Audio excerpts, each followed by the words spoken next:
Hello and welcome to Bury Our Bones with Cinema, the podcast that lives, breathes and dies classic movies, not so classic movies and everything in between. Joining me once again is the Vic Reeves to my Bob Mortimer, the wonderful Mr. Gaz Evans. In today's episode, we take out a contract with George Armitage's 1997 Grosse Pointe Blank. So join us as we attend a high school reunion, sit through therapy with Alan Arkin, and finally blow up a convenience store, all whilst trying to win over Minnie Driver's heart. This podcast contains spoilers.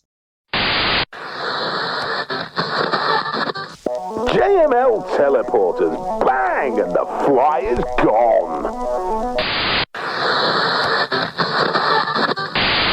So Grosse Pointe Blank, 1997, April 11th. I've never seen it, so we are hand straight over to you, Gaz. Obviously, you've made it back for a second episode, so we didn't scare you off. You saw this when it first came out, I believe. Yeah, I saw this in 1997, the Windmill Theatre in Littlehampton. Hometown Littlehampton. Yeah. That's where I'm from. And I didn't know what to expect. I don't think many people knew what to expect. It wasn't a runaway hit, this film. And it is a blend of a lot of different genres, at least 3 or 4. And it is in my top 5 of all time. I know it's not the best film ever made, but it's certainly up there in my favourites. I teach film studies, and at the beginning of every year with a new class, I'll get them to write down their top 5s, and I'll put mine on the board, and this is always there. I just love it. It's an action film, it's a thriller, it's a romance, it's a high school reunion movie, and it nails all of them. It satisfies on all those levels. I think it's super cool. The soundtrack is amazing. The soundtrack should be up there with the sales of Grease and Saturday Night Fever and The Greatest Showman, as far as I'm concerned. I can't believe it's not as widely kind of downloaded or owned as it should be. John Cusack as well at his peak. Fantastic performances. Dan Aykroyd absolutely on fire. And yeah, John Woo style gun in each hand action, which is, for me, I mean, it's pretty base, but I just get off on that sort of stuff. Whenever a character's got a gun in each hand, I perk up. I like, yep. And so all of a sudden it's got that stuff going on.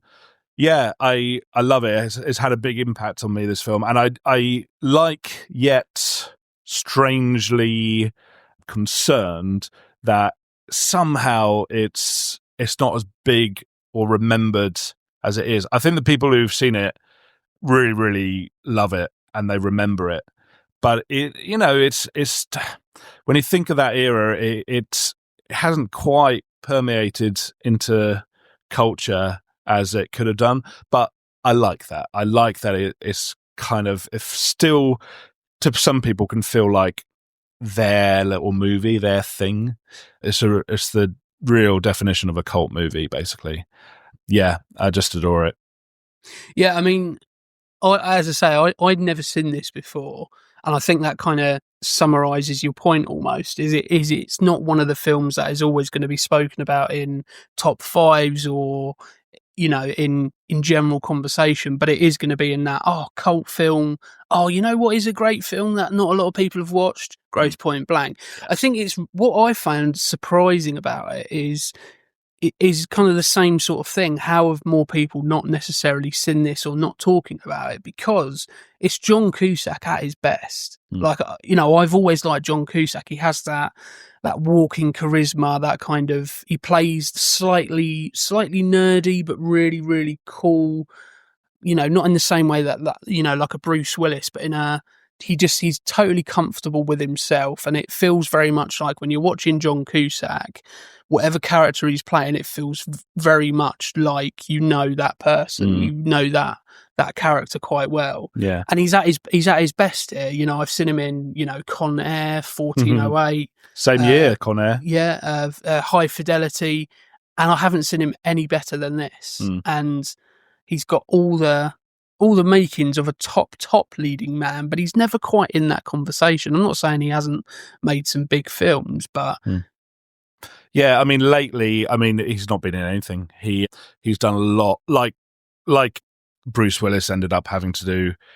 Well, we now know why Bruce Willis did a lot of the Drek that he did, but that's where John Cusack is at the moment. He's these 3-4 kind of out of 10 IMDb rated kind of action movies that go straight to DVD, straight to streaming, with generic titles. And it's a bit upsetting because you know that this guy is very cerebral, very intelligent. He's steeped in literature and music and film, this guy. And I think, he's got his own theatre in Evanston, Illinois, where he grew up.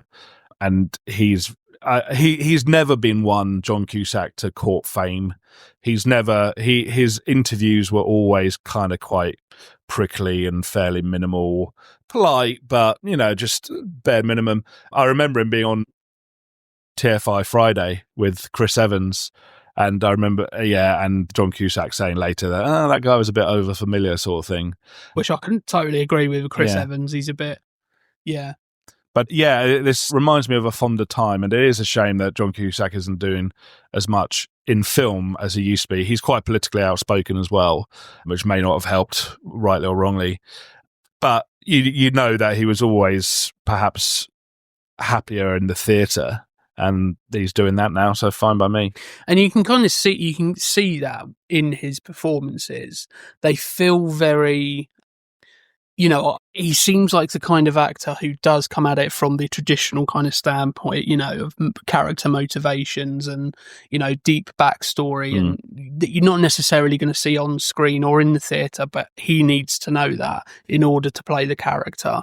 And, one thing I picked out the most here is he brilliantly, delicately balances that fine line between being unhinged in places, but being incredibly funny at the same time. Which sometimes it's usually one or the other. Yeah, you share his exasperation with the people around him in this film. These kind of nutters that he's reluctantly having to engage with after 10 years, and all of a sudden he becomes the audience avatar for that sort of world.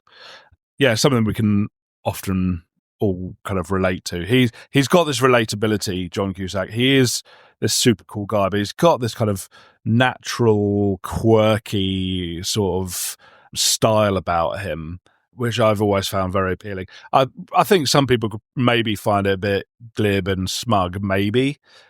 But no, it works for me. And this works alongside a lot of his other films as well. I mean, I was just reading up on this, and, some people view this and Say Anything and High Fidelity as a kind of trilogy, this kind of unofficial trilogy that could almost be the same character at different stages of his life throughout. And I've got to say, I wasn't one of those people. Grosse Pointe Blank started my kind of John Cusack kind of obsession. And it was after this that I actually went back, because I hadn't seen in 1997 things like The Sure Thing or Better Off Dead, or especially Say Anything, to my eternal shame, which I should have done. But you can see that this could be Lloyd Dobler from Say Anything. This could be the character from Say Anything 10 years later. You can imagine that guy skipping out, leaving conventional society behind, disappearing into the army, and being contracted out into the CIA and becoming a professional killer. And his films are always backed up with amazing soundtracks, especially from The Clash, which is John Cusack's favourite band. But this is the one that kind of kickstarted it for me. Well, this is... Am I going to say this? Yeah, I'm going to say this. I went and bought a completely black suit, black shirt and tie included, based on this film. That's how much of a twanner I was. Well, I think it's understandable, because he is ultra cool here. Obviously playing a hitman in this, there's always that kind of...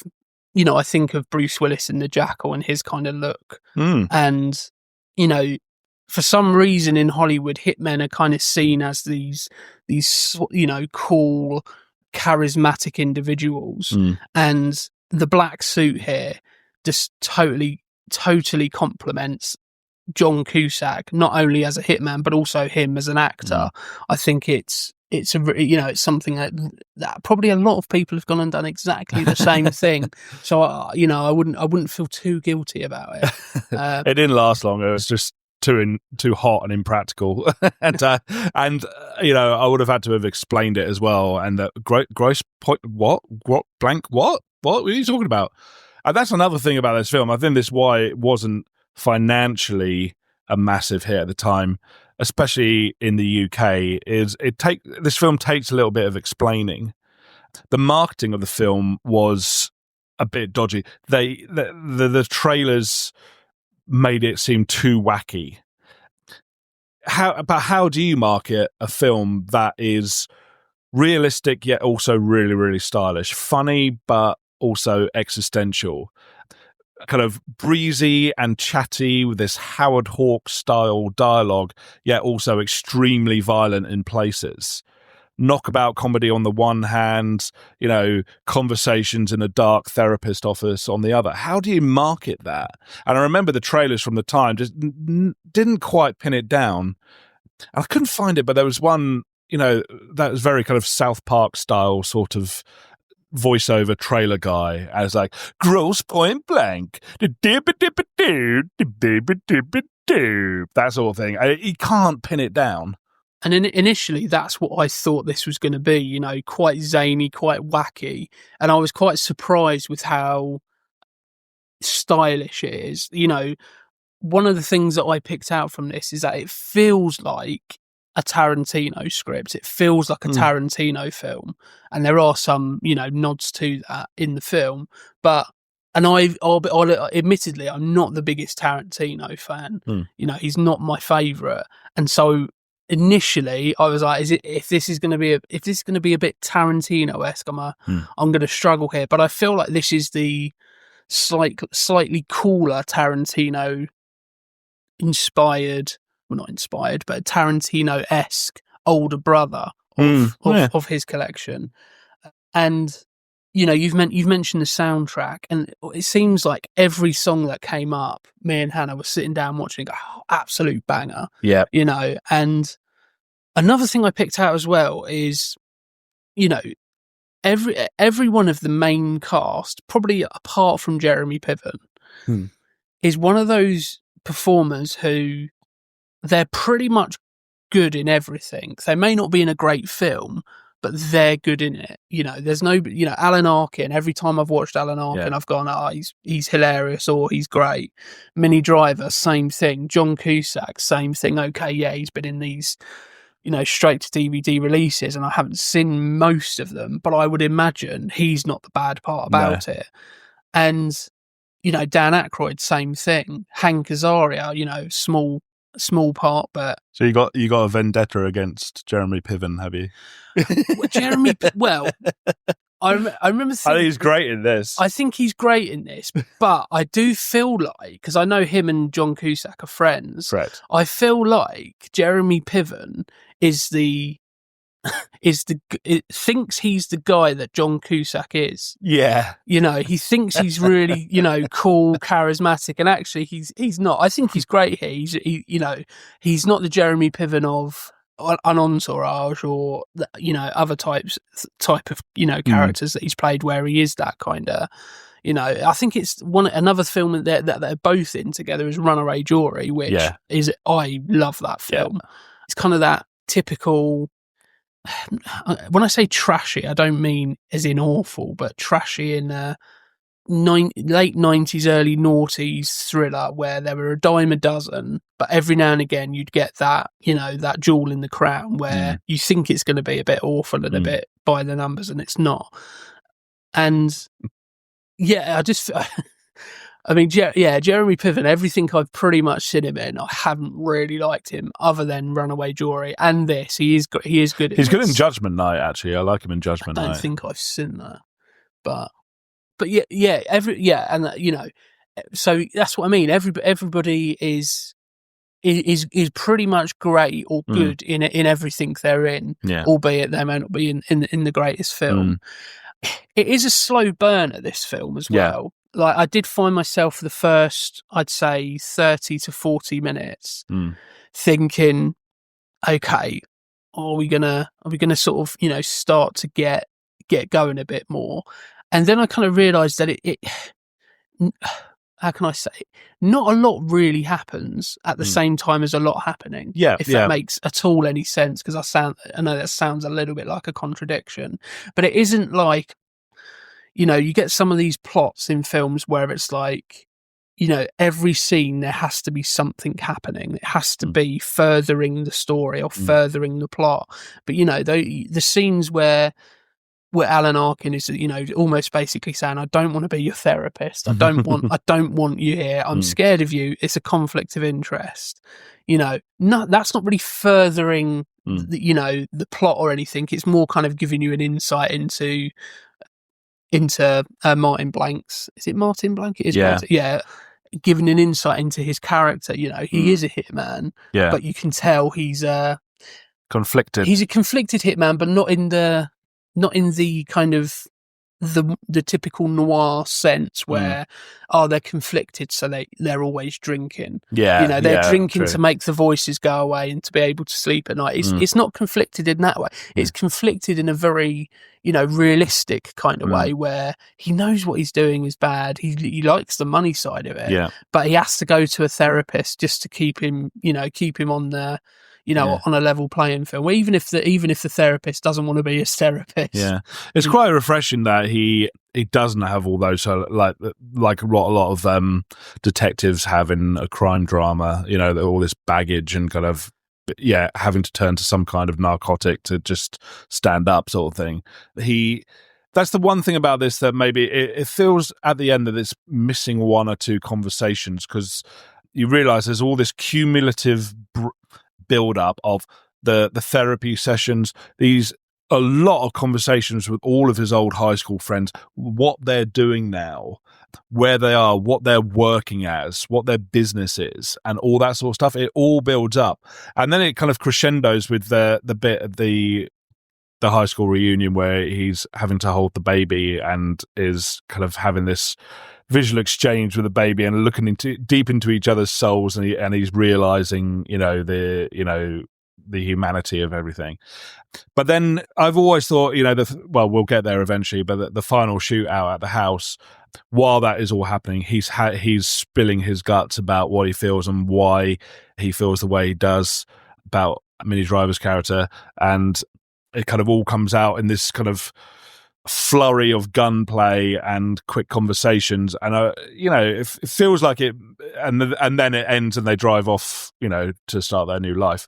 So as I've got older and rewatched it, I've actually appreciated the kind of the existential stuff. The kind of I've paid more attention to him as a character than I have to perhaps the comedy and the gunplay and all that sort of stuff.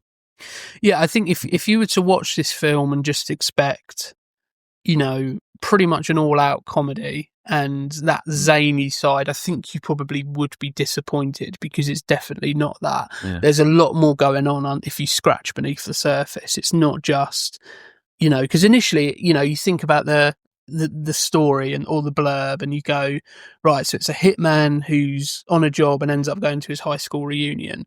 That in itself is quite a funny, outlandish scenario, and it could be very much more in a, you know, in a step towards Naked Gun type comedy. You could go that route with it, but it isn't that. There's a lot more here. You know, I think it is carried an awful long way by John Cusack. I think if you put a lesser actor in that role, I think a lot of those existential questions are lost, because it's not. I wouldn't say it's the.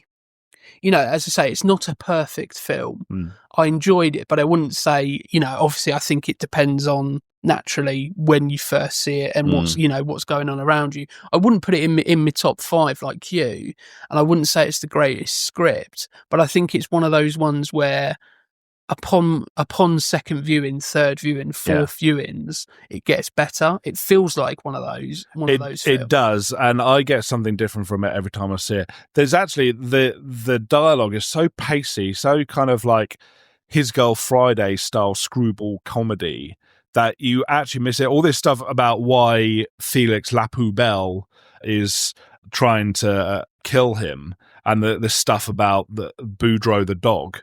You could miss it first time round. I mean, it still kind of almost escapes me when I watch it again. There's all these little details that are easy to miss first time round, and that does reward repeat viewings. I think you can watch this film in a number of different ways. Actually, I think that's there are films that throw everything at the wall and not all of it sticks, and sometimes none of it sticks.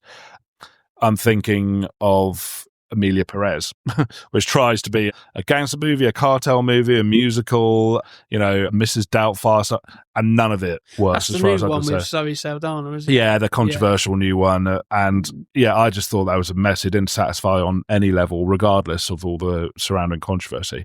But I think there's enough. I mean, we got this. So we got a high school reunion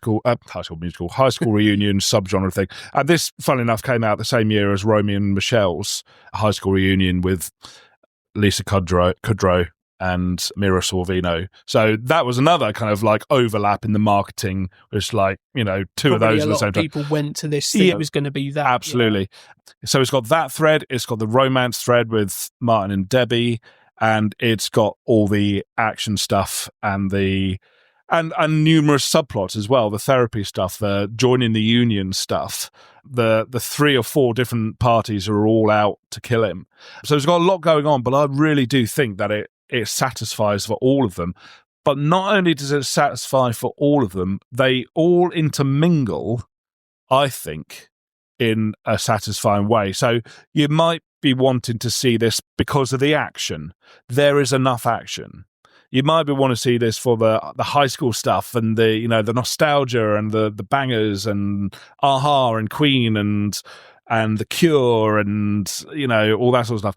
It satisfies, I think. There's all those little conversations around it. I think it satisfies as a romance. I think Minnie Driver and John Cusack are brilliant together. Yeah, I mean, she becomes a little bit of a damsel towards the end, but there isn't that cliched moment where she grabs a gun and kills the main bad guy, I mean, which I think would have done her a disservice, really. But I really do think it satisfies on all of them. I remember some of the original reviews where, because it goes from him having a real kind of like a kickboxing fight in the middle of the corridor and stabbing the guy in the neck with a pen.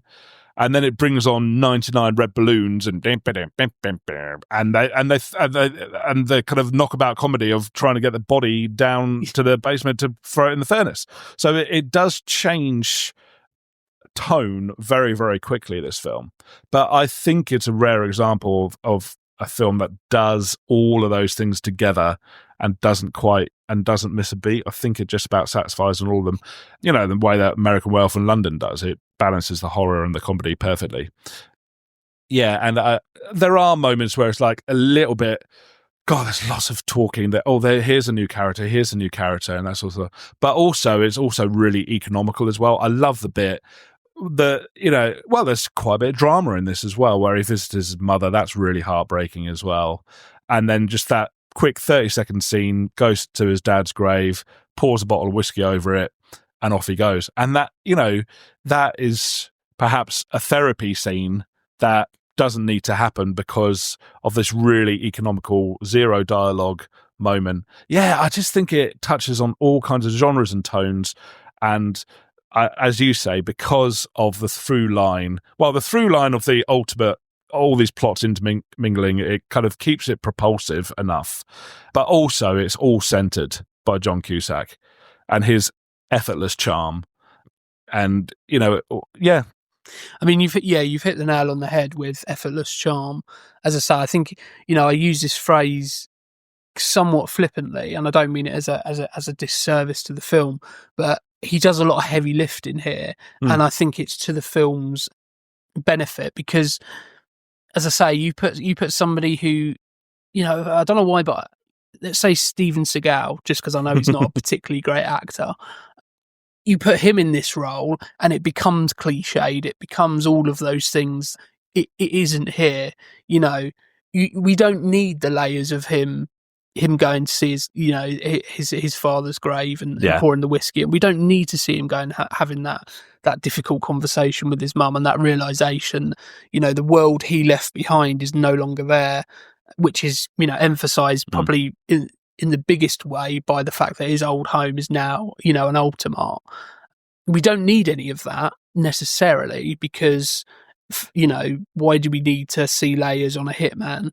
But it's to the film's benefit, because when we usually see that in Hollywood, it is a cliched, drinking, narcotics, or the battle within themselves is about the fact that they've killed so many people and they need it now and that kind of thing. Where actually here it's more, he has this thing where he's killing people and all of that, but his kind of torment comes from the fact that he doesn't really quite know where he fits in, I don't think. And he goes back to his home, and that the one reason why he left is an act of romance, so that he doesn't put Minnie Driver's character in jeopardy because he realizes he wants to kill. We don't, all of those things just add to the film where it doesn't necessarily need to do that. And actually, I think that's where this does sort of move slightly into cult status, because a lesser film would just go by the numbers, play up the comedy in a slightly more slapstick way, or in a, you definitely know this is a comedy bit because there's a bit of comedy music over the top. Yeah. It doesn't do that. It just kind of says, right, the comedy comes from the situations, and the comedy comes from the fact that the people who are playing these characters are quite charismatic. I think the funniest thing about the whole film is just the fact that Dan Aykroyd is a hitman. That to me is a very funny thing. And it just kind of says, well, that's funny. That'll carry a lot of the weight of that. That's true. The fact when he's running towards the house with the dual pistols. Yeah. He's trying to look cool, but it's Dan Aykroyd, so it doesn't look cool, but that's what makes it funny. Yeah. And it, I think a lot of people would overproduce that and would, okay, now do a forward roll. Yeah. Okay, now hide behind a bush that's too small for you. All of those things, which could be funny, and I'm not saying wouldn't be funny, but it just kind of knows, okay, we've got Dan Aykroyd as a hitman. We don't need to do anything else there. Correct. Yeah. We can let that be. And I think the same with John Cusack. We've got John Cusack. He reminds me a little bit in some ways in his delivery, not necessarily in the same way, but how he has a distinctive way of delivering stuff in the same sort of breath as like a Vince Vaughn, where know when you get a Vince Vaughn in the script, he's going to deliver it in that particular way. Yeah, that's a good point, actually. This wasn't too long before Swingers, was it? I don't think. I think Swingers was, a little bit before. I feel like that was 93. Oh, really? I feel like it was 93, but I might just be misquoting. That's going to bug me now. I'll have to look that. But for me, Swingers definitely feels like it came before this. Yeah. So if it didn't, then I do apologise. Let me just double check. That's probably the best way to do it. I think the fact that the first meeting between Debbie and Martin is underscored by The Cure and Echo and the Bunnymen is indicative and quintessential about this film. It doesn't go the mainstream route. It is quirky. It knows that people watching this will remember those songs and remember that sort of thing. It's definitely for adults, this really. It doesn't... I think the trailers try to make it look broader than it is. And but no, it's very much for the kind of Twixter generation. That it was a 90s thing.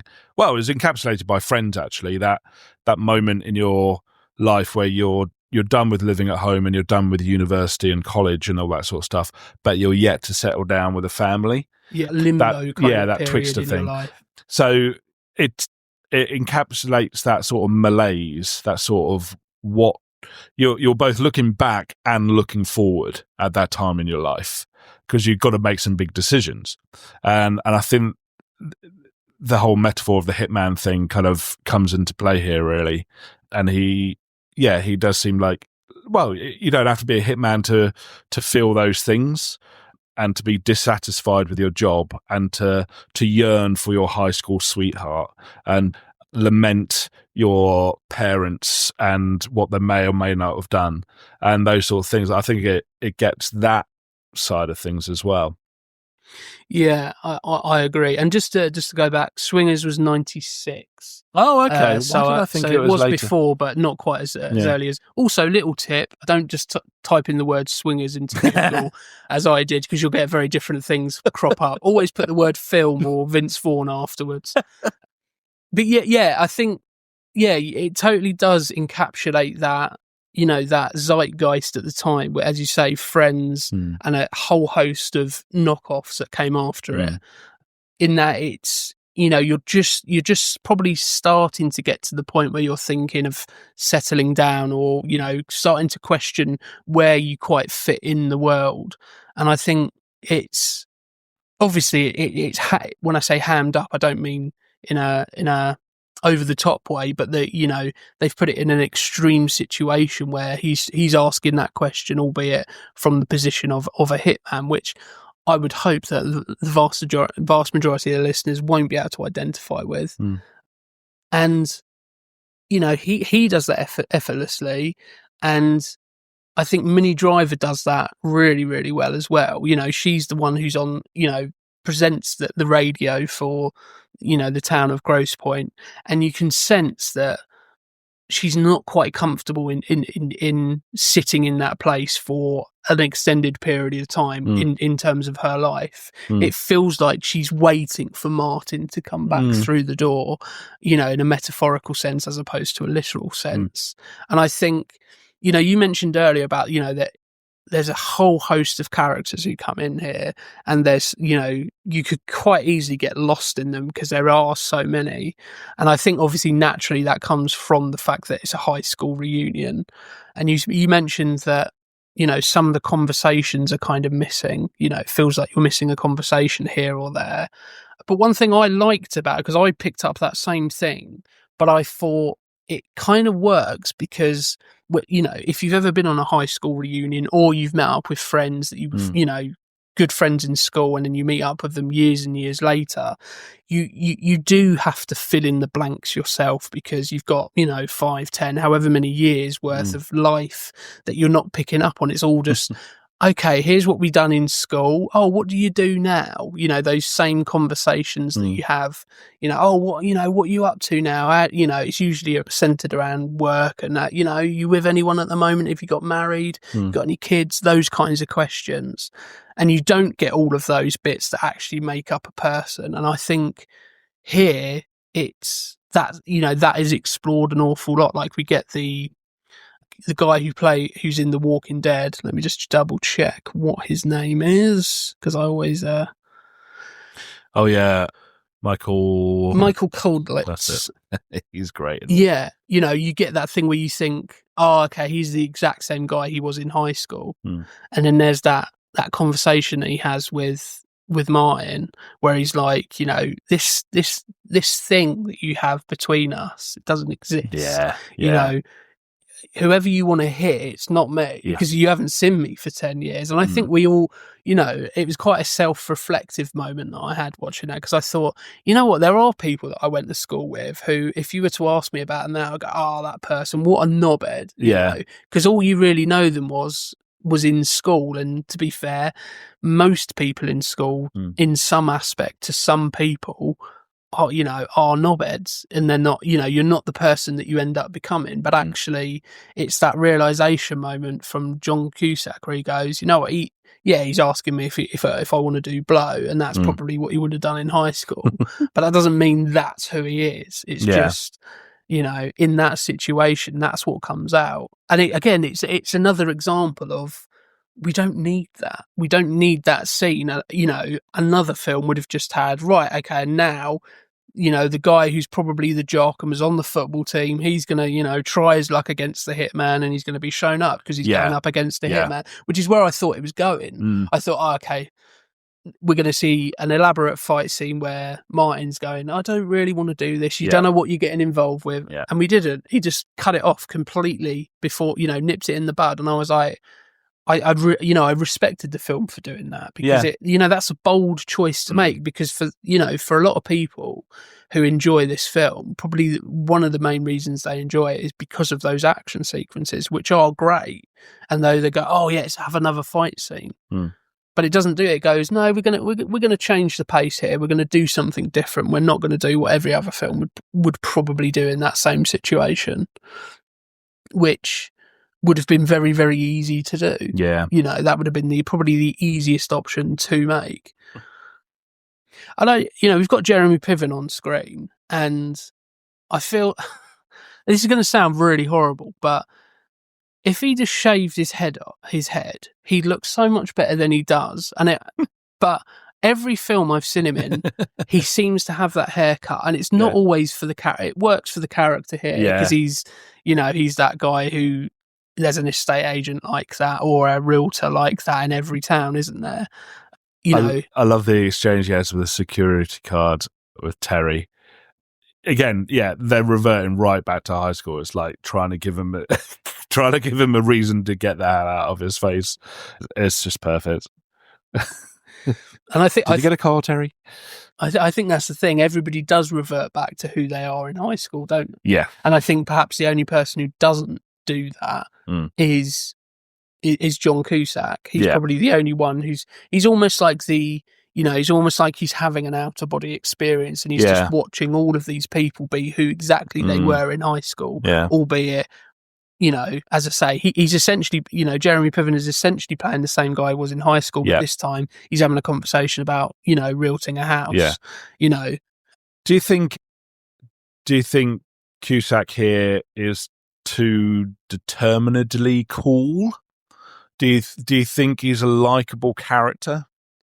I think he just about is. I think obviously it's a very delicate line to toe, because you've almost got to black out all the stuff that he's doing, and if you think about it for too much, you probably would, fall on the side of this guy is a psychopath.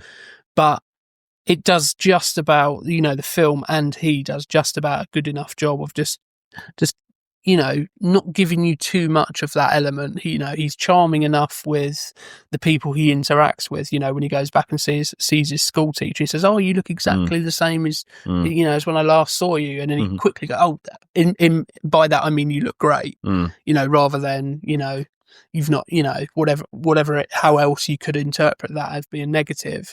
He just about kind of does that, and he lets other people kind of make up their own minds. I think.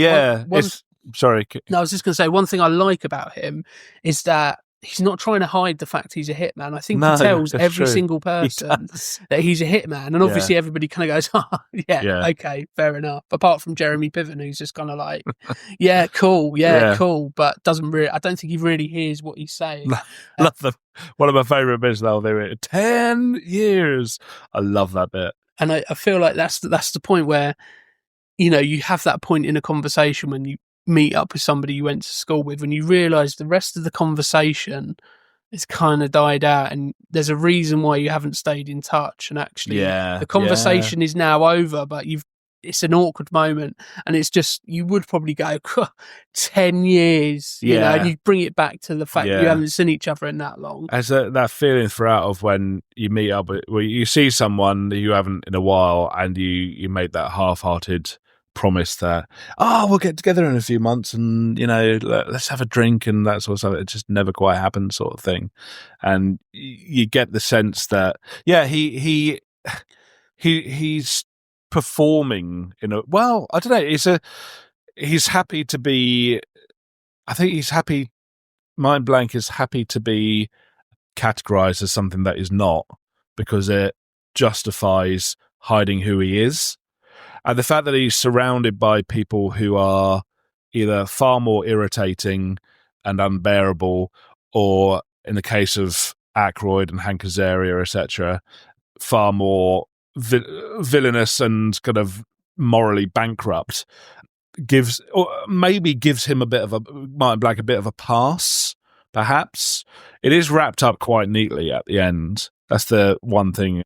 But I don't know, it's got a breeziness, which is pretty typical of George Armitage, really, who did Miami Blues a few years before this. Quite a few years before this, in fact. Well, no, 1990, I think Miami Blues was. Yeah. But that's got that same sort of bone-crunching violence followed by, twee knockabout comedy, morally questionable characters, and a lovely soundtrack as well. This does have that sort of feel.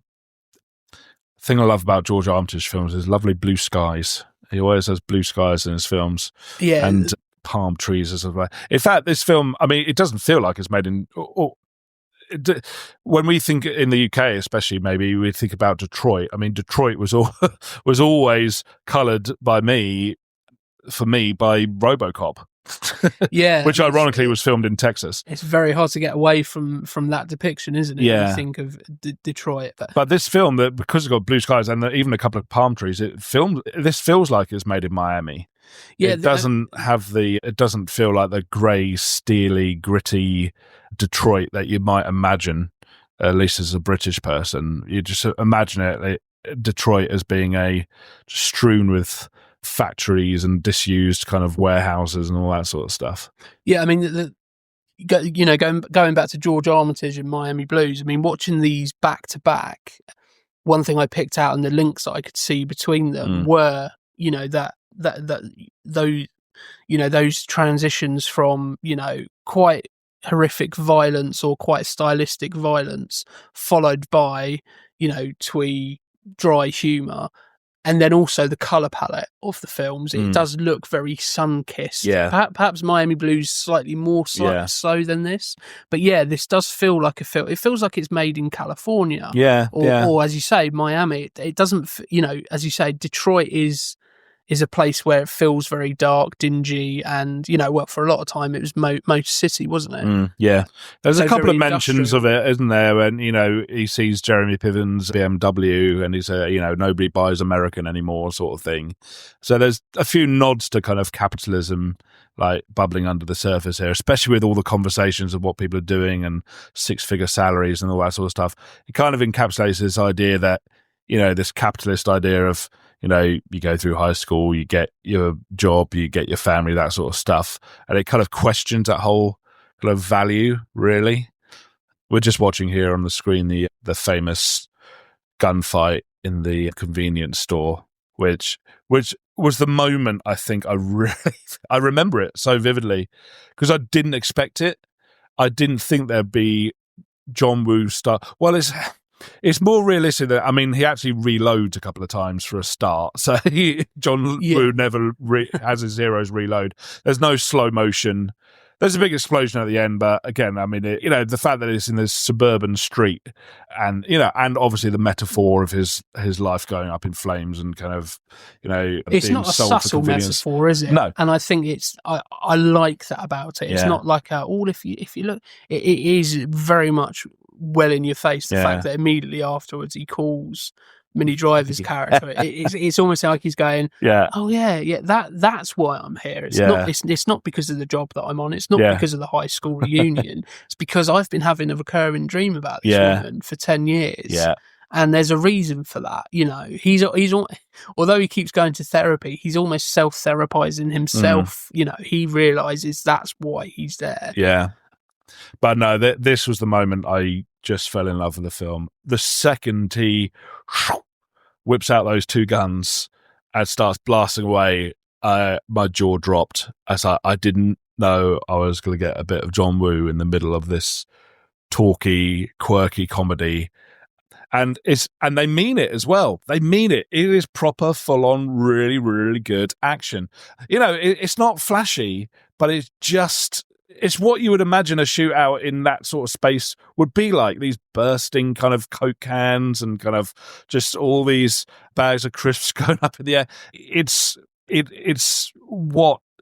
of the realistic, in inverted commas, version of what that sort of confrontation would be. But also, I mean, it's ridiculous that he's coming in with two Uzis, and it's ridiculous, and just the guy, the clerk, just playing Doom all along as well. And he must be fantastic. thinking, wow, the surround sound of this arcade machine. Motorhead as well, Ace of Spades. It's just a lovely little scene, a lovely little punch of action.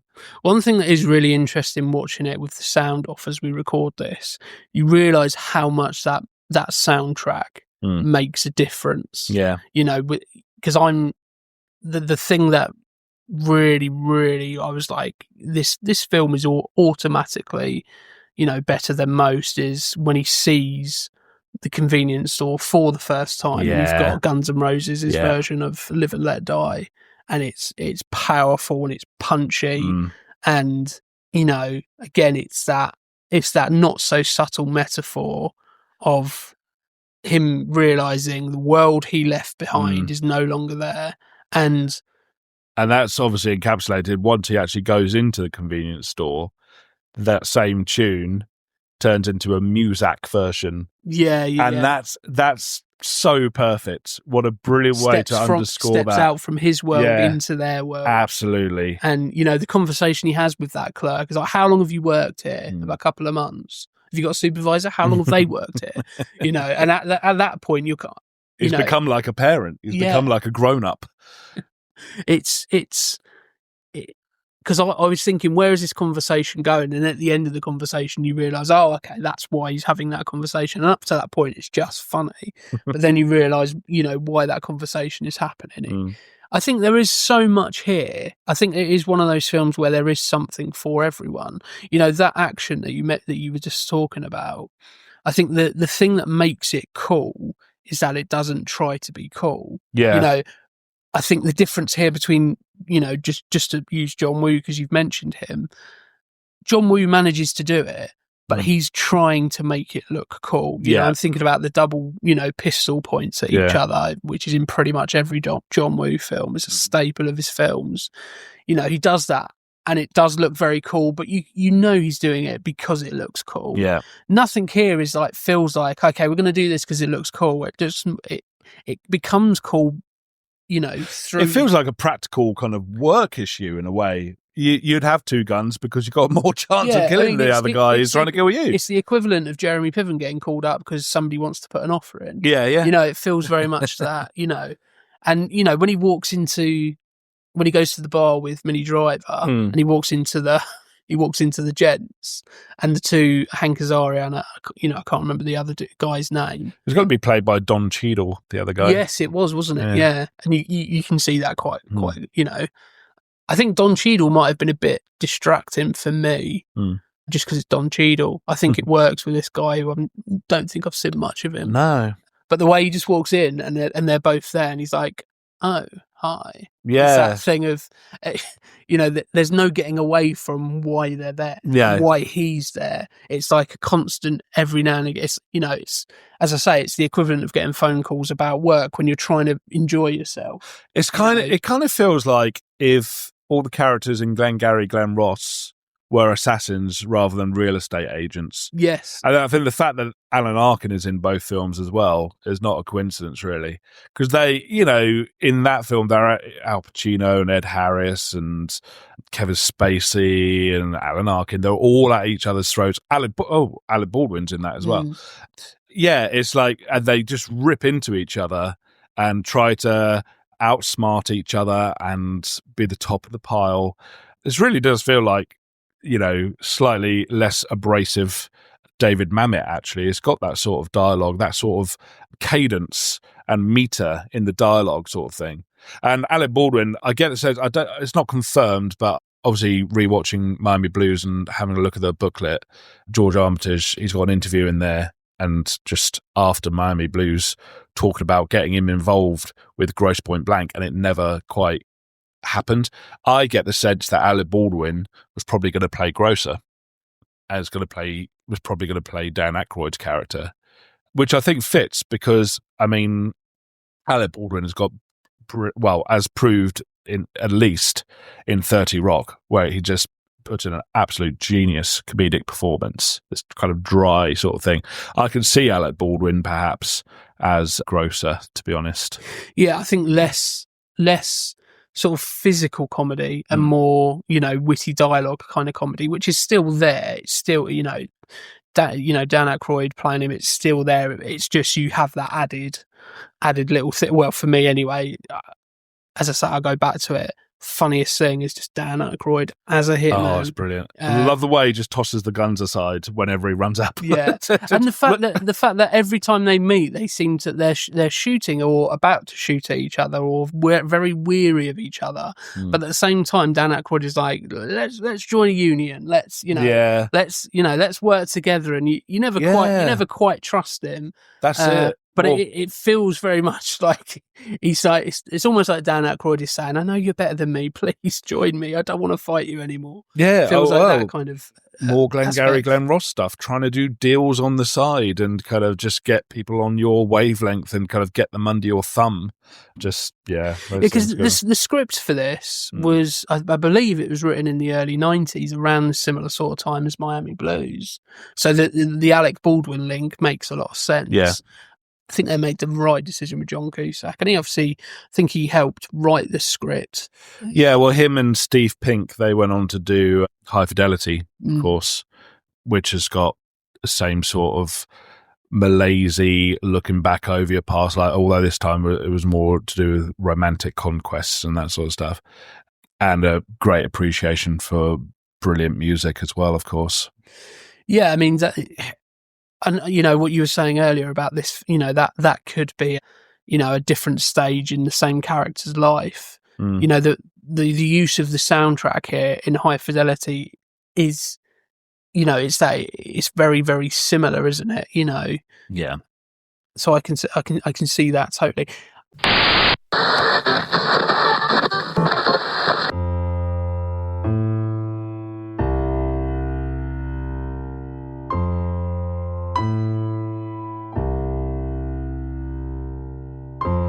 Good evening and welcome to Inside the Actor's Mind, the show that delves deep into the psyche to find out what makes a great character, a great performance, and what makes a great actor. I'm Julius Oxbridge Teeth III. Join me as we go deep into the actor's mind.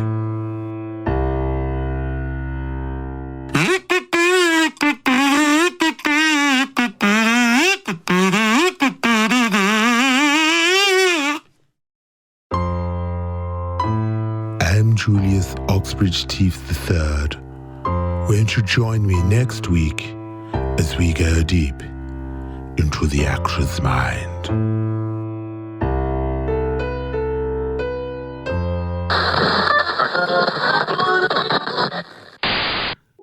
I do feel like this is a film that feels like it would have been a box office flop. It feels like it has all the makings of a box office flop. The marketing wasn't, because I watched the theatrical trailer. Yeah.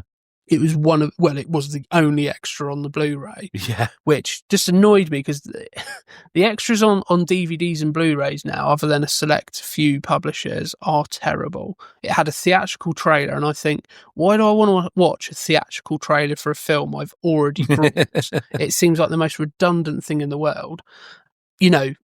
But what you were saying about, poor marketing, I do think with comedies, and although this isn't an out-and-out comedy, I think comedies are the hardest genre to really kind of nail, because I've said it before, but with a horror film, if it's not that scary, you can still enjoy it. With a thriller film, if it's not that thrilling, you can still enjoy it. Action, same thing. But a comedy, if it's not funny, it's rubbish. It's terrible. It's the only genre that's really like that. And I think a lot of the reasons why it may not have been a film that people returned to and it became a bigger film than what it is, it's probably because it's not what people expect.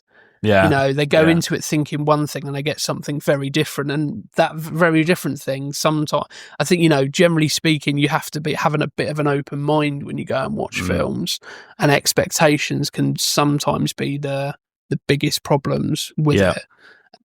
And it's called Grosse Pointe Blank as well, which takes some explanation and has got a few different meanings. You got point blank in there, which is maybe a play on the Lee Marvin gritty crime thriller of the 70s. Mm-hmm. Grosse Pointe, gross is spelt with an E. I mean, for a British audience, nobody knows where nobody knows that, well, what Grosse Pointe is, or where it is, or if it's even actually a place. I'm sure Americans are far more familiar. But I didn't know that Grosse Pointe was a place in Detroit, Michigan. And gross is spelt with an E and point is spelt with an E. I think it might have been just getting your head around the title might have been a bit of a factor. It doesn't tell you anything about the film, does it? One of the things that we spoke about on the Cowboys and Aliens episode was how much that film was immediately hampered by the fact that it's called Cowboys and Aliens, because it does the classic thing of, oh, what's this thing that's over here? What is this thing that keeps killing these people out, in Western times? Well, we know because the film's called Cowboys and Aliens, whereas here it's the opposite effect, where it tells you virtually nothing about the film. Yeah, it's almost a if you know type of title. If you know about Grosse Pointe, it's a place, but prior to watching it and looking into it, I wouldn't have had a clue other than it's that John Cusack film. And Blank is the name of the character, and that's emphasized. But so it's got a number of different meanings, and it takes a little bit of investigation to figure it out, especially if you're a British audience. But I mean, this was made on a budget of $15 million, so it's not the most expensive film in the world, but it's also not the cheapest. And its opening weekend, it made back about just under $7 million, so a good take in its first opening weekend. Domestic gross for the US was just under $29 million, and then worldwide was just over $31 million. So it is. So probably once you incorporate your marketing budget and all of those bits and bobs, they're probably just about making profit. Yeah. So I can see why it's, not that this film would ever need a sequel or anything like that, but I can see why it's one of those films where not a lot of people have kind of, or it's certainly not films that people return to time and time again, unless, it's a favourite of yours. It does feel very much like the kind of film where people either love it, not necessarily hate it. They either love it or they go, oh, I don't know what that is. Yeah, and to be honest though, with Cusack, he was kind of like, well, George Clooney did a similar thing, and some stars do this. They will make big, huge films to give them the financial freedom to make the films they actually want to make. So Cusack would make films like, he wouldn't have done it otherwise, but he made Con Air so that he could have the freedom to develop films like this and like High Fidelity. He made, what's that disaster movie? 2012. Yeah, they made 2012 so he could try and do smaller films like Max, where he plays a one-armed kind of Nazi art dealer, So he's got that sort of thing going on. It's like, well, the same year, funnily enough, Speed 2, Jason Patrick made that purely so that, and put most of his fee into paying for Your Friends and Neighbours, in which he's chilling and brilliant, but Speed 2 is utter crap. So, I wonder if the intention was ever to make multi-million dollars of profit with this sort of film, but instead to attract actors like Alan Arkin, like Dan Aykroyd, and just kind of sink your teeth into this kind of screwball kind of dialogue heavy, fantastic little film. Really, it does. It feels like an actor's dream kind of script. It's got lots of dialogue. It's got lots of layers that you can unpick at and that you can, as you say, sink your teeth into. It's got those quirky kind of characters that are a little bit oddball and a little bit, not your conventional character. I think the the best kind of way I could sum up this film in terms of all of the hitmen, although they're hitmen, but they're all playing it like they're salesmen, like they're all in Glengarry Glen Ross. You know, at no point other than the fact that they start shooting each other does it feel like they're actually hitmen. It's like they're going to the nearest town to, you know, go on a sales meeting, you know, door to door sort of, you know, buy this new vacuum cleaner type. But thing. what I do like about it is they are all deadly, though. They are all efficient, and they can waste each other at a moment's notice. And I like that about it. They're not bumbling. They're not kind of falling about the place. Even Dan Aykroyd, who, as I keep saying, the comedy of that is very, very in your face in the best possible way. But he, as you say, he isn't bumbling. No. You know, they're all very proficient killers. There's a reason they're all hitmen. Yeah. You know, there's a reason why they're all getting these contracts. So, albeit Dan Aykroyd keeps getting undercut. Yeah. You know, but that feels like, you know, the bureaucracy of being a hitman is where a lot of the humour comes from. You know, everybody thinks being a hitman is just, you know, looking cool and doing your John Woo pointing the pistol. But actually, you've then got to think about things like, oh, well, I've now got to quote somebody. Yeah. You know, I've just noticed the scene where they're having omelettes, or, well, they don't get to eat their omelettes, do they? But where they're ordering their omelettes and Dan Aykroyd's got the brown bag to conceal his gun. I think there's a hole in the bottom of the... It's like he's...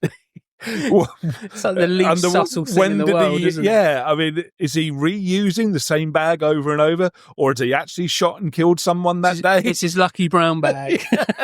It's the one I always use. It saved my life once. You know, even some of the comedy, comes from, you know, the fact that he's being hunted by.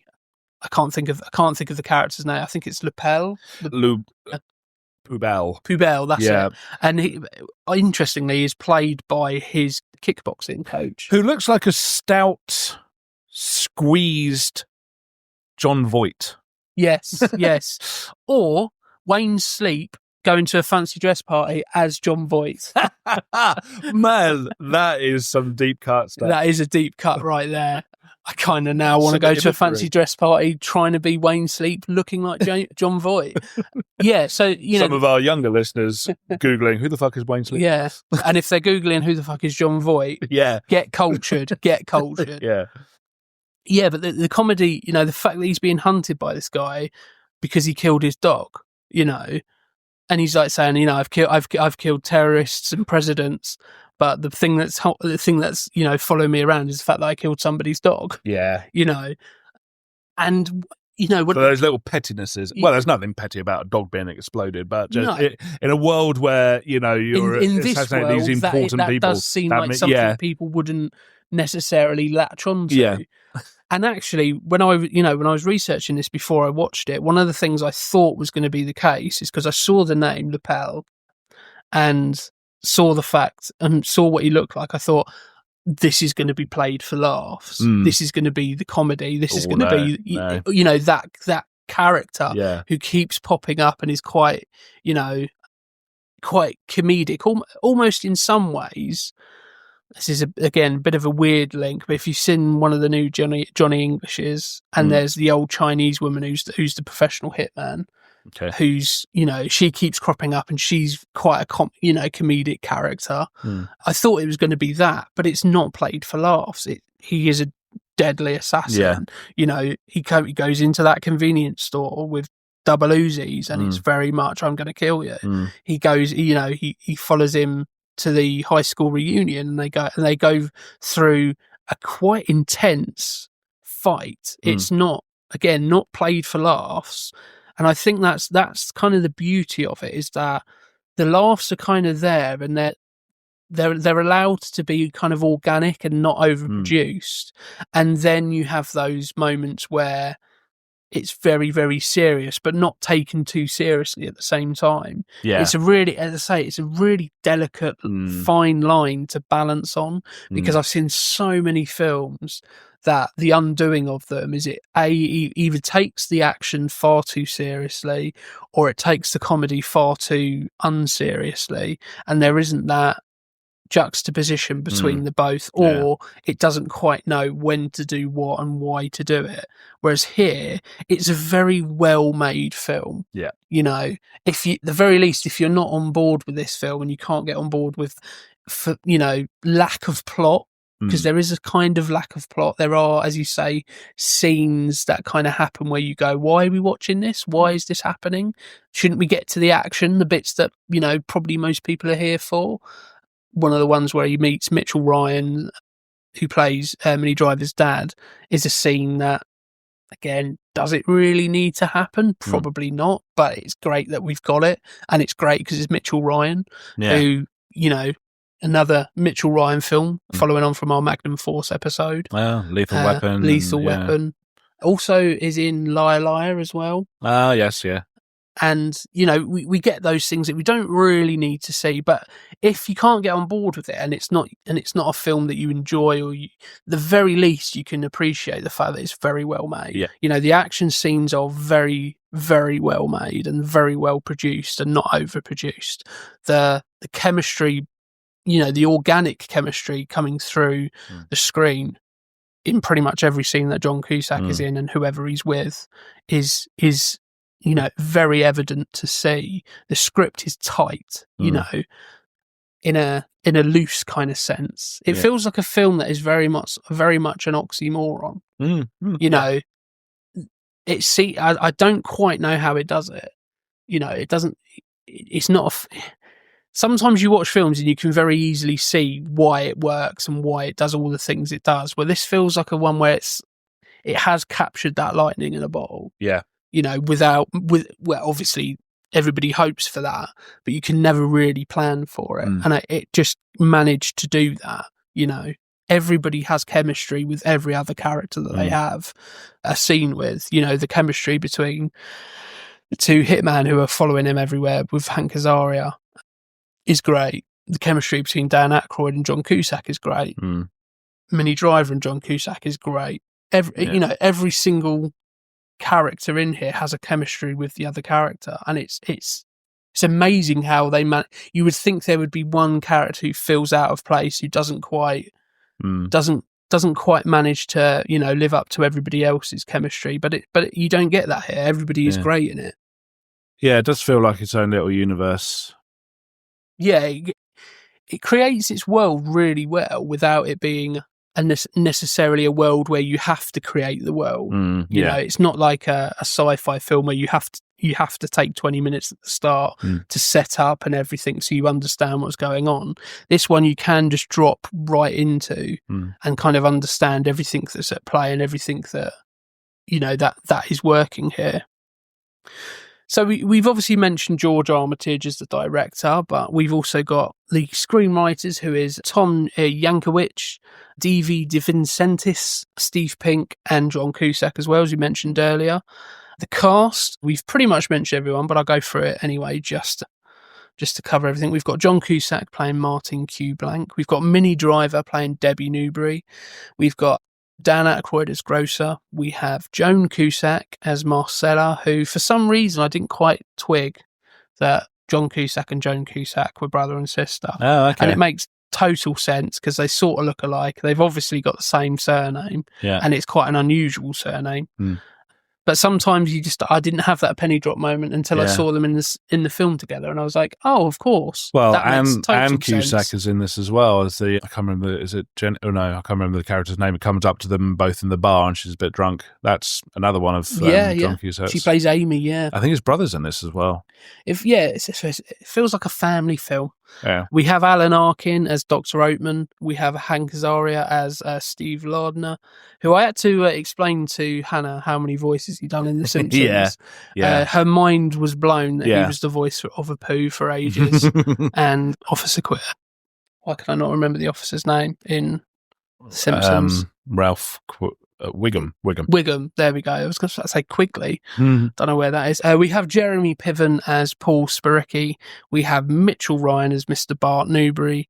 We have Michael Cudlitz as Bob's DeCepolo. DiCepolo, there we go. We've got Steve Pink as Terry Rotston. We have K. Todd Freeman as Kenneth McCullers, Doug Death as Eckhart, and Anne Cusack as Amy. That's it. And it feels like a film other than your what I would call your main three, John Cusack, Minnie Driver, and Dan Aykroyd. It feels like a film of a lot of people who you go, oh, it's, that person from that film. Yeah, a lot of them are coming into play now that they're at the high school reunion.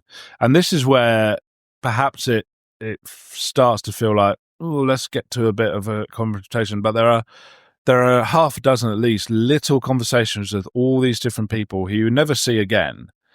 Just little snapshots of what these people are up to. And I think it's quite a key thing because by the end of this sequence, Martin Blank is just overwhelmed with everyone, with all these pleasantries and these forced kind of conversations, and with being reminded that these people, whether it's desirable or not, all these people seem to be settled in something, whether it be family and children or particular careers. They're all settled. It doesn't mean that these people are all admirable or kind of aspirational, but they are all settled. I mean, you got Terry, your security guard, who's doing his thing. You got Jenny, who's obviously still the kind of prom queen sort of character, and they're all doing their own thing, but Martin is just not settled. And I think that's why all of this fast talking kind of little discussions with Tracy as well, who's holding the baby, and that's a lovely scene as well, just as Under Pressure by Queen and David Bowie kind of rises up on the soundtrack, as he's staring into this baby's eyes and the baby is staring back with this such a cute, blissful, innocent look on its face. And I think that's the moment it dawns on him that he's got to be out of this, and it makes it a very humanistic film all of a sudden. It's the anchor for the film, I think. Yeah.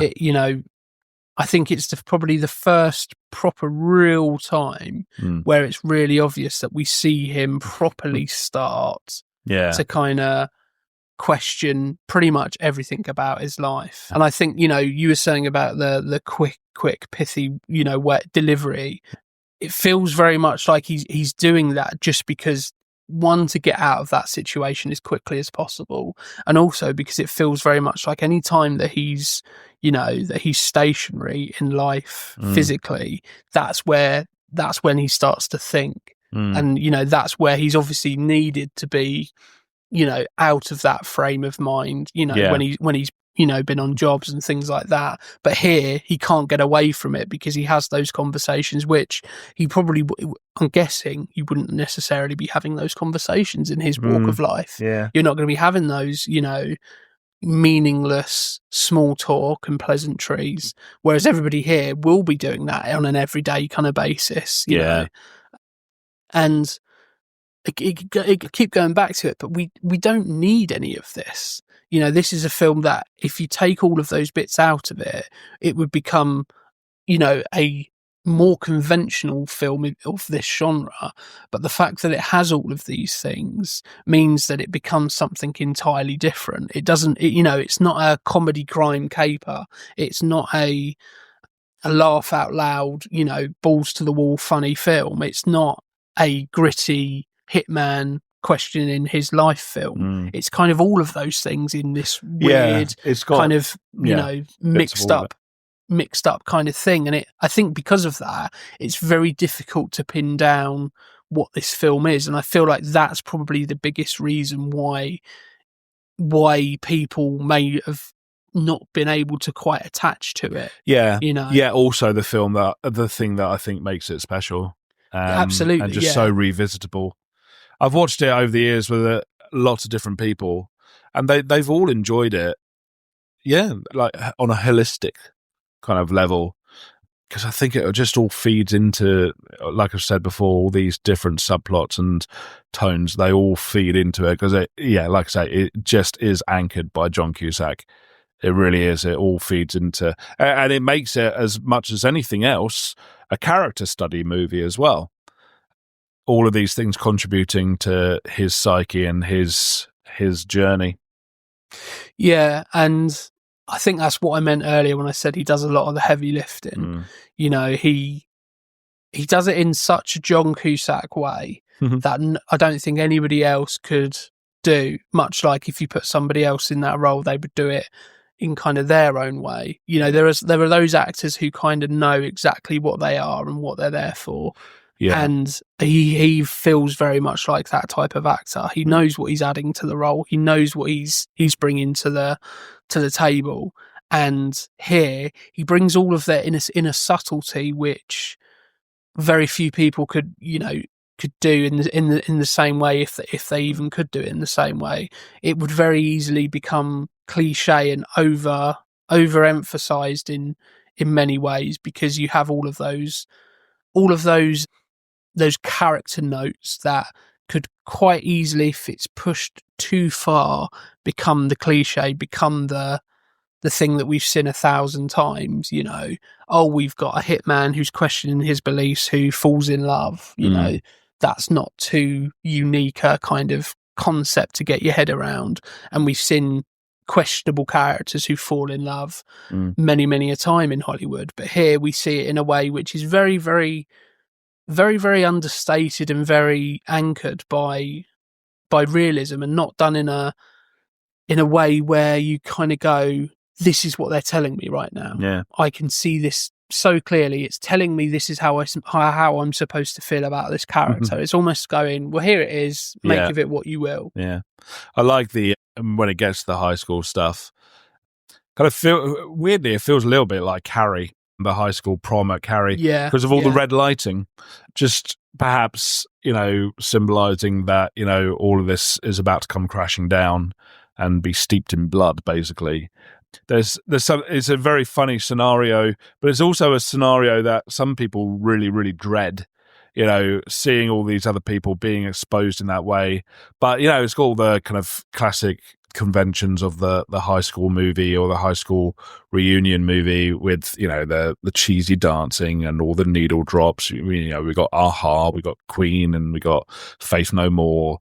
So again, satisfies as a high school reunion movie. I know it's not really till the end, but it satisfies in that way as well. And pretty much every character resorts back to who they are in high school. Yeah, Jeremy Piven doing the crazy over the top dancing, just trying to get any woman in the room to notice him. Yeah, you get the guy Michael Cudlitz, who's just taking drugs and is just, he's clearly already had his evening, but he comes there anyway because it's what everybody's doing. Even to the point where John Cusack and Minnie Driver, go to one of the classrooms to make out. You could see them doing that at their high school prom. It's what kids would have done in that, at that time of their lives. And actually, I think it's a really interesting message to make.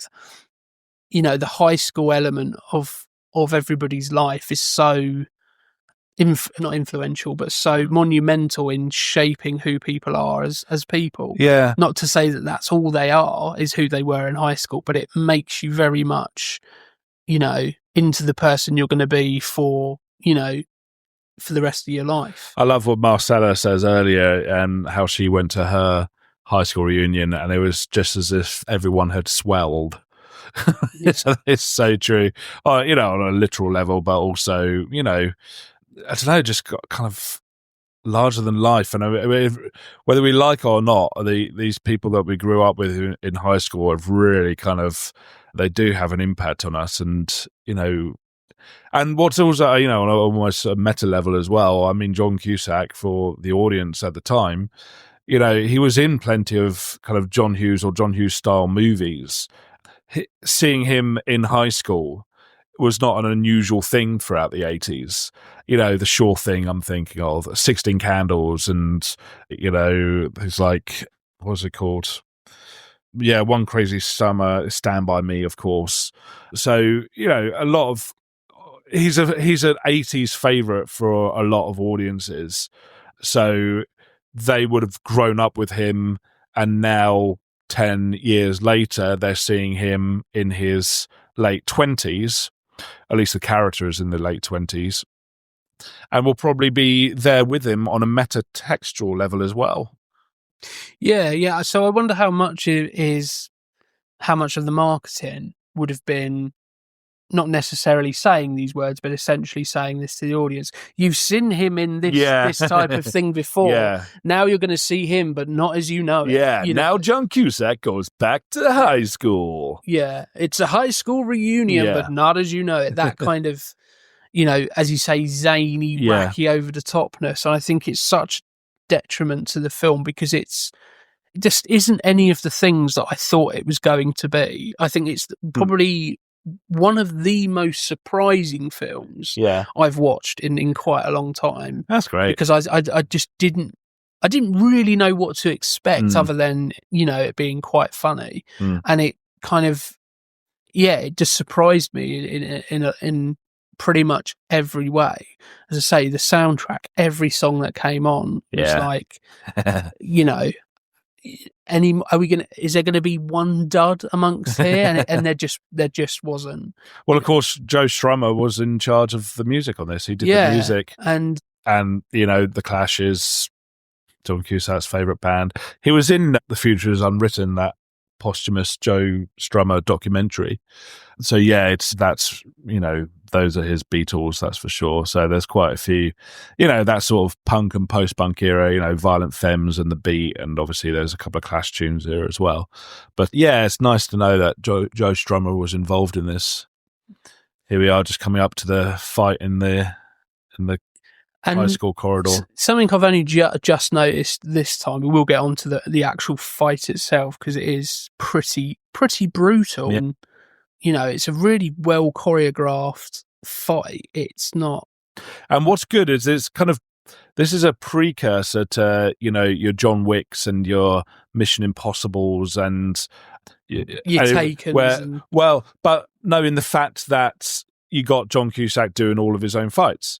So you can linger longer on these shots, and he can take the hits, and it all looks a lot more convincing because he's actually doing it. Yeah, you don't have to camera trickery and get your body double in. Yeah, and exactly. And there are a couple of moments on the floor it takes where his back's to the camera where it could conceivably maybe be a body double. But the fact that this is his kickboxing instructor in real life, and again, kickboxing was something that his character did in Say Anything as well. There's that link sort of thing. So it works as, and this is probably, there's more violence in the film, but this is the kind of nastiest, most, just cringe-inducing, that's a nasty kind of kill. It's quite shocking for the film because up to that point, you've got realistic kind of gunfights, but it is the sort of the only real moment where it is just it's really close to the bone. And it is an everyday kind of weapon. Well, not weapon, but an everyday kind of thing used as a weapon. Yeah. And again, we see that nowadays quite frequently. There are a couple of moments in John Wick with a pen or a pencil, and even the later Bourne movies. But back then, you didn't see much of, stabbing a guy in the neck with a pen. I'm sure it wasn't the first, but it wouldn't have been, it probably you could argue watching it now, it may feel a little bit, cliche, or we've seen that 1,000 times, but I don't think we would have done in 1997. And it is a break from, it's kind of a harrowing, brutal kind of snap back to reality that actually we like this character. We find him very charming. We find him, really charismatic.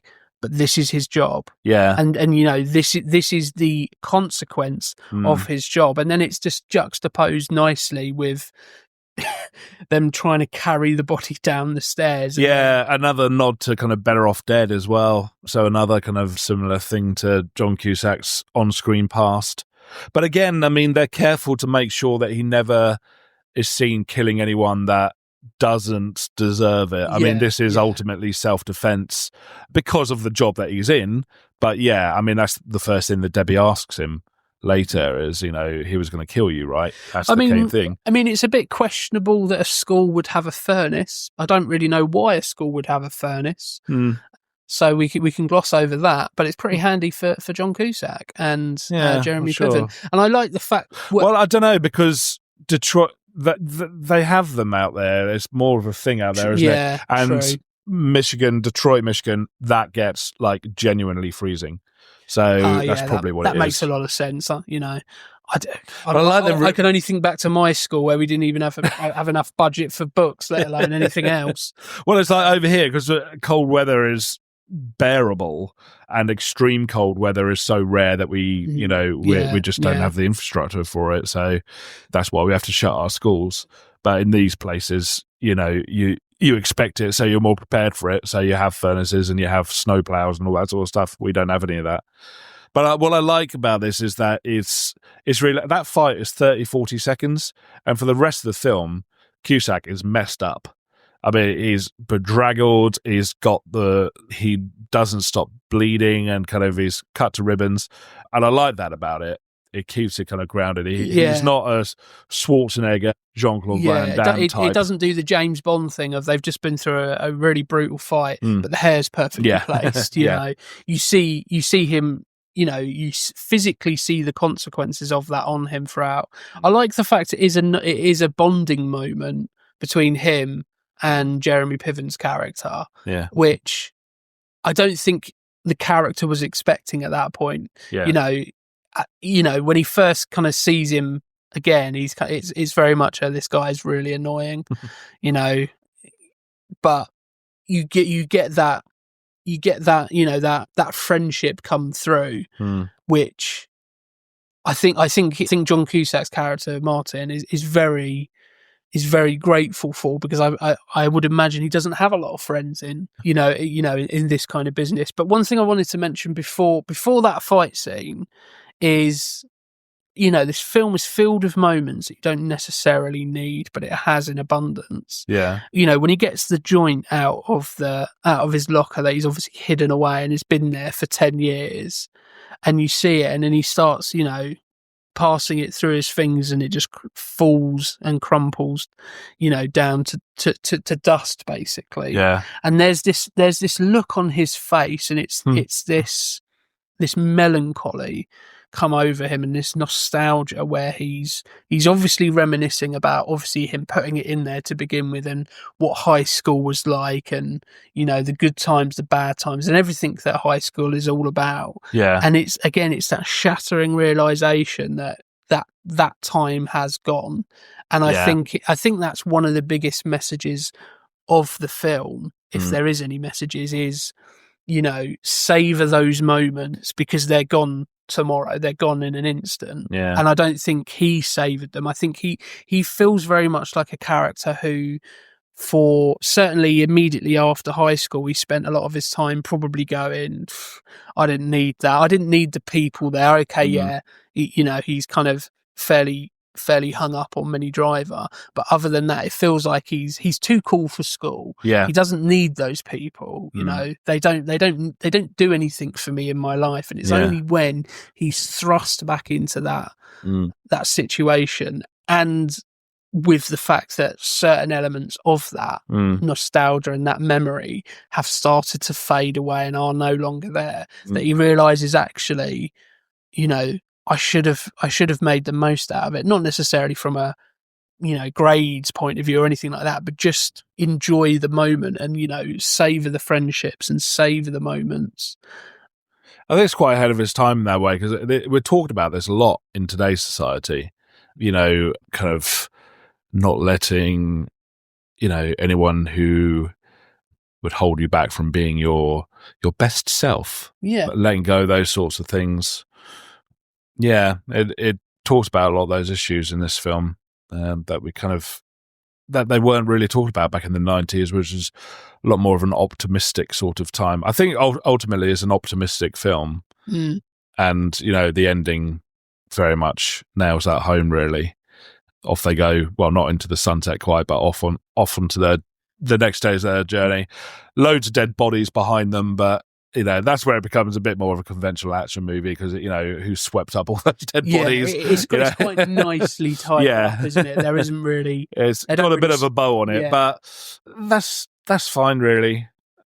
There isn't that moment apart from really where Martin and Debbie are talking after the killing, and she ostensibly wants him to stay away from him. There isn't really much of a moment of reckoning for Martin Blank. There isn't that moment where a gun is literally against the head of somebody he loves. That there isn't a sidekick who's killed along the way. Yeah, there isn't that sort of thing. They all pile on Debbie's house, but ostensibly they're after her dad, not her. So she's in danger in a tertiary sense. But there's never the cliche of her being tied to a chair and kind of him having to go on a rampage to kind of get her back. Again, it all feels very transactional, the final shootout. It's like, this is what you do in our line of business. Yeah, and they don't really deal with the what would essentially be a lot of money's worth of damage to that house because there are bullets flying everywhere. Yeah, and you can almost hear Minnie Driver and Mitchell Ryan be like, "No, that I've just had the kitchen redone. Yeah, don't do that." I really do like the scenes where it goes back to his PA played by John Cusack because she every time she's on screen, a smile just comes across your face. Especially when she's pouring petrol all over the office and casually smoking a cigarette. Yeah, the cavalierness of it all is. I like the bit where she's screaming down the phone at somebody. I can't remember what she's saying, and then she gets another phone call and she's like, about orders "No, for bullets, isn't it?" Yeah, and then she's like, "No, that's just the base. You can add more flavour to it. That's just how you make a mushroom soup." I like, I think that in a nutshell shows the kind of the balancing act of the characters whereby they're doing something that is very, very unconventional. Yeah. But they're having to do the conventional sides of life as well. Yeah. She's a PA for a hitman, but she's also got to talk to her sister or whoever it is about making mushroom soup. It's in the same breath, there are those jobs where you kind of go, when did I make that decision? Yeah. How did I get here? And those going back to those moments in the high school and the realization moments, they do feel very John Hughes-esque. And I don't know how much of that is just because it's got John Cusack and you make those links immediately. But, you could. It's interesting because if you take each individual section of this film, like from a genre point of view, if you take the action, it feels very genre. If you take the high school and the coming of age elements, it feels very John Hughes. You take the dialogue, it feels very Tarantino. It's almost like it's, I'm not saying George Armitage did do this, but it's almost like you went, right, I'm going to take the best aspects that I like from John Hughes' film, sorry, who's George Hughes. I'm going to take the best aspects that I like from Tarantino. I'm going to take the action from John Woo. And somehow made this, ordinarily, I don't think that would work. I mean, it's got the suburb. I mean, he's good, Armitage, at capturing kind of a skewed suburbia. That on the surface looks absolutely fine, but behind it are these kind of quirky characters, these dangerous characters trying to kind of imitate life, sort of thing.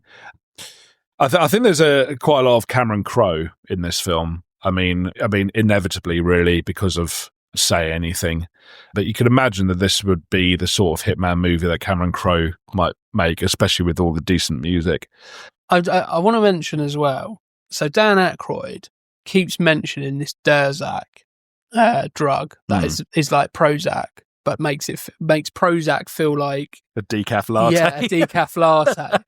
And I've just got this it feels like he has a side hustle with a pharmaceutical company. And it's those tiny little things that make those characters even funnier.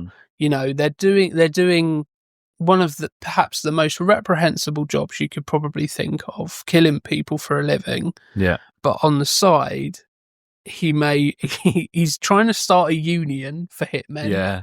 Which in itself sounds like a funny start to a film, you know.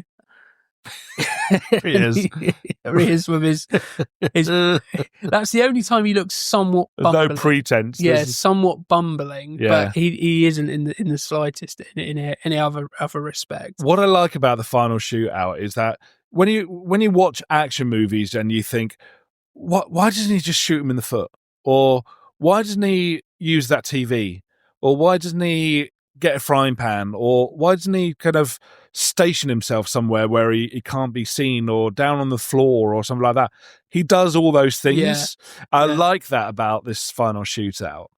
I mean, the TV over the head, An all-timer, is never fails to just be brutal yet absolutely hilarious. Yeah, it's the little jittering from Dan Aykroyd. And it's the fact that TV on his head. he crashes that fucking TV over his head with such force that he comes through the partition between the lounge and the kitchen and lands on the floor himself. He gives that such a whack.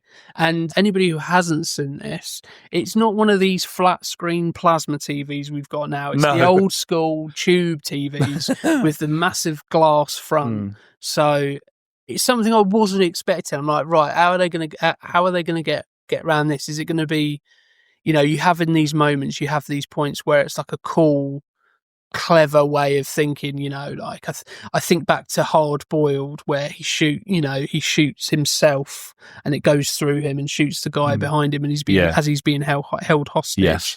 Or something like that, where he's giving him a gun and it's got no bullets in. But it, and those kind of clever ways, or trying to be cleverer than perhaps the rest of the film is. Here it just goes, why doesn't he just hit him over the head with a TV? Yeah, it's there, absolutely. And and he's only just across there, and it's like, that makes total sense. It's probably, the most realistic, one of the most realistic kind of final shootout scenes you could probably have. It's and good it's got Dan Aykroyd every now and again in this weird squatting position as he should. Because you wonder, because Dan Aykroyd is such a likeable guy. He's always been a lovable guy. He's played likable. He's been likable even when, he's played horrifying characters like in Trading Places or something like that. He's always been a likable presence and an avuncular presence. And I remember thinking at the end here, like, how are they going to resolve this? Because the one thing, there's no peril really in this movie, I don't think, because I don't think you're in any doubt that Martin Blank's going to survive. He never feels like he's actually going to. No, you know that he's not going to face that sort of thing. I mean, if I was going to be critical of the final shootout, for professional hitmen, they do seem to fire an awful lot of bullets, not at the target. But I presume that, I guess they're fairly evenly matched in that regard. And that is probably, there is another element of bringing the comedy into it. I think if it wasn't for Scream the year before, this would probably be remembered as the ultimate kind of TV death. Yeah, and I'm glad they didn't do a typical. I mean, he says popcorn as he does it, but that usually you'd go, there would be a Jean-Claude Van Damme, Arnold Schwarzenegger type kind of, well, he always wanted to be on TV, that kind of line. And I feel like that would have been a bit, that would have it would have been too on the nose there. The visual of him with a TV on over his head is fantastic. Is enough. We don't need much more than that. We've got enough of that particular visual.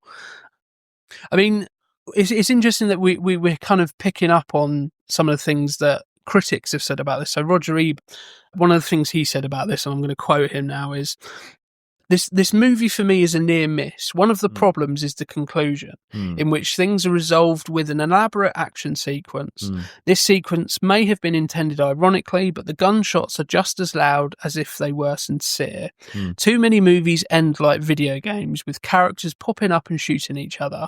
Grosse Pointe Blank, which takes such a detached view towards killing and has such an articulate hero, could have done better. And I kind of agree with that. I think, it is a bit, it's tied up very nicely with a bow, isn't it? But I don't think we need to look any really further than that, in all honesty. Yeah, it does wrap up in a hurry. You feel like there's a lot, It feels like, there may be five or so yeah. minutes that may have been cut in editing. Yeah, and I don't know what that would have been, to be honest. I just found it so fun to watch anyway that I guess I've always kind of overlooked it and just been just so happy to have been in this film's presence for an hour and a half anyway, that the TV through the head and just Dan Aykroyd and the pomposity of him kind of quoting Revelation as he's from downstairs is just great. Yeah, I realise it. Yeah, but then I don't think it's trying to be. I don't think it intends to have those deep and meaningfuls beyond what the film already offers. There's a couple of moments in the office, in the therapist's office. There's there's the argument between Debbie and Martin after the killing.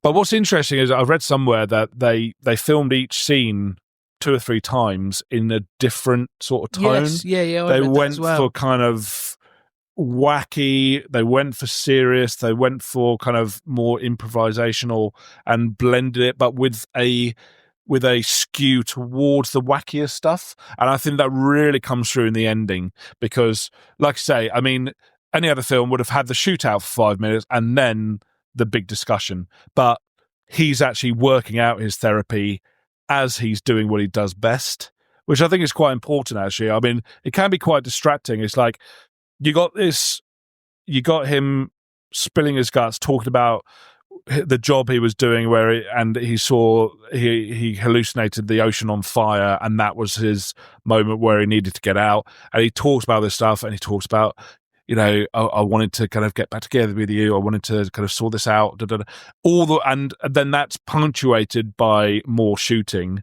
and the shooting is punctuated by more talk, and that could maybe be unsatisfying, maybe kind of that is kind of cheapening the depth that is there. I think there is an element, when we record a podcast, there is an element of, trying to stay objective and not, I think if we were just watching this just to watch it, we probably wouldn't be picking out these things, as criticisms. I think it's there just so that, it's not all just, it's really, really good. It's really, really good. It's really, really good. That kind of thing. Yeah. But I think that's one of the things that I really like about it is it almost feels like he would have said a line, and obviously he doesn't, but it feels like he would have said a line, when I'm killing, that's where I'm most clear-headed, Yeah. And it feels like that's where he's able to kind of go, oh, okay, this is why I feel like this. Yeah. This is why I'm here. This is, and he's able to kind of, do all the things that he's hoping therapy can do for him. He's able to do that when he's killing, which is, a very kind of... It's quite ironic, It's quite ironic and quite dark the more you think about it. But it kind of works for his character. Everything we've seen up to that point has kind of been in keeping with that trend where, he's doing all of these, horrific things, but the things that he has the most problem with is the small talk and the pleasantries and life. That's the thing he's struggling with, is life as opposed to anything else. Yeah. So if we were going to have any further watching, any recommendations, I think we've probably covered an awful lot of them just in conversation, but I think probably one would be Miami Blues. 100%. There's a lot of similarities. Alec Baldwin kind of with another. I mean, it's another one where people kind of can either take or leave the. I can imagine some people not necessarily warming to John Cusack's performance in this, although I think he gets it spot on. But and with Alec Baldwin, it's quite a heightened performance in Miami Blues, which I know George Armitage was a bit more against, but they figured it out. And Jennifer Jason Leigh in that is incredible as well. Some really memorable moments. You'll never go into a pawn shop again. PAWN, I must say, pawn shop, and that's an explosion of violence in that comes out of nowhere. Yeah, and War Inc. as well. which is even less known than Grosse Pointe Blank. War Inc. was made a few years later, and it's got a lot of the same actors and creators, and is about a hitman, and is seen as a kind of unofficial sequel to Grosse Pointe Blank. I gotta confess, I haven't actually seen it, and this makes me want to. But that was a lot darker, from what I understand. A lot more of a darker take on the same theme. Yeah, I think if you want some more John Cusack, say anything.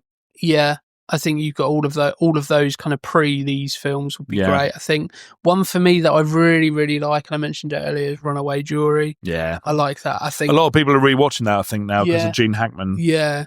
Unfortunately, we lost Gene Hackman not so long ago. And I watched Crimson Tide the other day, and he's fantastic in that. He's fantastic in pretty much anything. Yeah. If you want to see him against type, The Frozen Ground. Have you heard of this? So it's Nicolas Cage and John Cusack, and it's a true story. I can't remember the name of the serial killer, but he hunted women like game. I haven't seen it in Alaska. Yeah, Robert, someone. He killed dozens of women, and Cusack in that is just a horrible. Well, brilliant performance, but a horrible man balancing domesticity. I think he had a family and everything, like some of the more fascinating serial killers did. But on the side, he was kidnapping prostitutes and setting them free like deer and hunting them. And yeah, there's a bit at the end where his facade breaks down while he's being interrogated and just comes out with utter filth and bile about women, and it's horrendous. But yeah, that is a really interesting side of John Cusack to have a look at. And he's also great in 1408 as well. Yes. That is a fantastic horror. And for years and years and years, virtually, it was a little bit like this, where it seemed like everybody I spoke to, nobody had seen it. Yeah. And it's great. I mean, he gives a fantastic performance in that. You see a man, question pretty much everything about his mental state of mind. I love the twist ending as well. Yeah, it's fantastic. The way he plays that. Yeah. Fantastic. I think, those John Hughes films, I think you'll see similar things in those. My favourite of those is The Breakfast Club. So I would recommend that for those, the links there. The Sure Thing is a little gem as well. They're sometimes conflated with Say Anything, but that's Rob Reiner. And Rob Reiner, of course, earlier had made Stand By Me with John Cusack. And I use some of that. There's a line that he says in The Sure Thing. He's a high school kid and he's late for class. And I was late for class at university in the early 2000s. And it could be avoided. The door was a seminar, not a lecture, but the door was in such a way that it was unavoidable that it could be seen that I was late. And I said, and I quoted verbatim from The Sure Thing, the same excuse that John Cusack uses in that film. I said, "I'm sorry I'm late. There's a problem. And I'm late because of it." And it got a few laughs. So, No, John Cusack, just, halcyon days.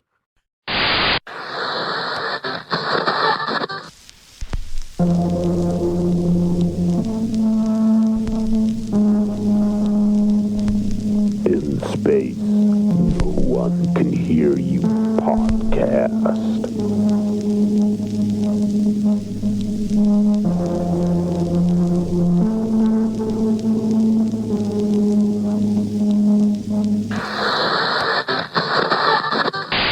Thanks for tuning in for another episode of Bury Our Bones with Cinema. We really appreciate you joining us as we deep dive into the world of film. So be sure to follow us on all of our social media pages to keep up with all of our latest content and updates. You can find us at YouTube, TikTok and Instagram at Bury Our Bones with Cinema. You've been listening to Jimmy Murphy, Gaz Evans and Ryan Etherington. We'll see you next time for more cinematic discussions and buried treasures. Until then, don't forget to keep your bones buried in the world of cinema.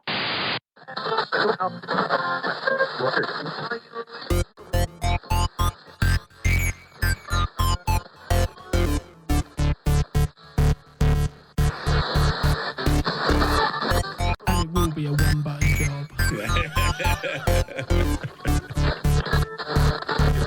Boom, boom, boom, boom, boom, boom, boom. I have a terrible tendency to just scroll about and like, if you're talking, when we're doing it, I still find it slightly distracting. it's a bit weird, but I think it's a bit weird, but I suppose... maybe if you listen to it back, see if it sounds... I was like, I'm going to have to stop it. You listen to it back, Good job I observed that well, wasn't it?